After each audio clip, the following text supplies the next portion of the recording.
Hello. ഒരു മഴയുള്ള രാത്രി പെട്ടെന്നാണ് അത് തോന്നിയത് ചിക്കൻ ബിരിയാണി കഴിക്കാം. പിന്നെ ഒന്നും നോക്കിയില്ല, എൻ്റെ തട്ടിക്കൂട്ട് ചിക്കൻ ബിരിയാണി ഉണ്ടാക്കാമെന്ന് പറഞ്ഞ് യൂട്യൂബൊക്കെ എടുത്ത് നോക്കി, കുറേ സെർച്ച് ചെയ്ത് അങ്ങനെ അതൊന്നും ഇതൊന്നും എല്ലാം കുറച്ച് ഭാഗങ്ങളെടുത്ത് എൻ്റേതായിട്ടൊരു ബിരിയാണി ഉണ്ടാക്കാമെന്ന് തീരുമാനിച്ചു.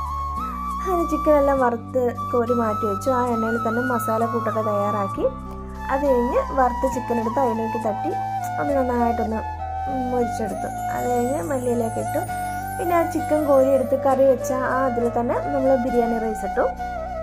അത് കഴിഞ്ഞ് അതിൻ്റെ മേലെ കുറച്ച് മറ്റേ ഉള്ളി വറുത്ത് വെച്ചിട്ടുണ്ടായിരുന്നു, അതെല്ലാം കുറച്ചിട്ട് അത് കഴിഞ്ഞ് ചിക്കൻ ഇട്ട് പിന്നെ വീണ്ടും ഒന്ന് ലെയറാക്കി പിന്നെയും ചിക്കൻ ഇട്ട് പിന്നെയും ബിരിയാണി ഇട്ട് അങ്ങ് സെറ്റാക്കി എടുത്തു. കുറച്ച് നേരമൊക്കെ അടച്ചു വെച്ചു, കുറച്ച് സിമ്മിലൊക്കെ ഇട്ട് കുറച്ച് നേരം അടച്ചു വെച്ചു. അത് കഴിഞ്ഞ് തുറന്നത് എൻ്റെ ദൈവമേ, ഞാൻ ഉണ്ടാക്കിയത് കൊണ്ട് പറയല്ല, നല്ല അടിപൊളി ടേസ്റ്റ് ആയിരുന്നു. ചിക്കനല്ല മറ്റേ സവാള കുറച്ച് കരിഞ്ഞിട്ടുണ്ടായിരുന്നു, നല്ല അടിപൊളിയായിരുന്നു. അപ്പോൾ എല്ലാവരും ഒന്ന് ട്രൈ ചെയ്ത് നോക്കാം.